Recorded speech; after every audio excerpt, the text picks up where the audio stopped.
Come on, I'd like to show you something. It's a cocoon of a butterfly or a moth.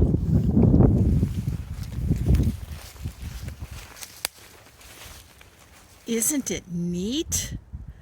Actually, our talking isn't going to bother it, and I should introduce myself. I'm Miss Lyn with the North Liberty branch of the St. Joseph County Public Library. Can you imagine? At some point, a little caterpillar decided it was time to climb up on this branch, hang upside down, and start spinning a covering for herself. Caterpillars have thick, sticky silk strands that come out of their bodies. They turn around and around in it and completely wrap themselves up. They actually can get pretty busy in there, changing from a caterpillar into a butterfly or moth. When they're good and ready, they break out of the cocoon and fly away. But I got to wondering, when a caterpillar hangs around in a cocoon in the winter, how does it keep from freezing? I mean, it's a nice little covering and all, but how warm can it be? Turns out, when the days get shorter and temperatures get colder, caterpillars just know to make something inside of their bodies that keeps them from freezing. Pretty smart. The caterpillar snoozes until it feels the days getting longer and the temperatures getting warmer. Then it'll come out. Hey, I know a finger play about caterpillars. Want to do it with me? I'm a little caterpillar crawling by. I make a cocoon and I go inside. I rest for a while and I sleep inside. And when I come out, I'm a butterfly. So how do other animals handle winter around here? We can just keep adding layers of clothing as it gets colder. We go from this to this to this.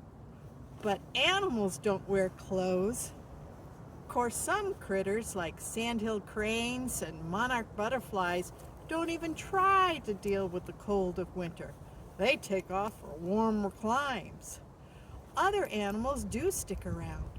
They may not wear red coats, but they've come up with some pretty cool ways to stay warm.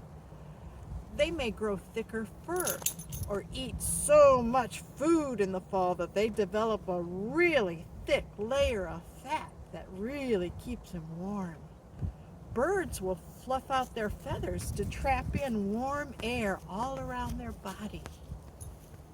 Now, some creatures, like the groundhog, stay here, but they hibernate. They find someplace warm to sleep and snooze the winter away.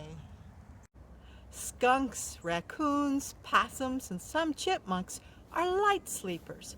They'll sleep during the coldest part of winter, but get up every now and again to eat. They may find themselves a burrow just for themselves, or maybe they'll share one with their friends. That makes me think of the 5 in a Bed song. Want to do it with me? Let's sing it about skunks. There were 5 skunks in a bed, and the little one said, roll over, roll over. So they all rolled over and one fell out. There were 4 in a bed, and the little one said, roll over, roll over. So they all rolled over and one fell out. There were 3 in a bed, and the little one said, roll over, roll over. So they all rolled over and one fell out. There were 2 in the bed, and the little one said, roll over, roll over. So they all rolled over and one fell out. There was 1 in the bed, and the little one said, ah, alone at last. If you'd like to learn more about animals in winter, there are lots of good books at the library. Like Jennifer Barry Jones has written Who Lives in the Snow? And some other fun stories are William's Winter Nap by Linda Ashman, and Winter is the Warmest Season by Lauren Stringer. Well, thanks for joining me today. Have fun, stay warm, bye.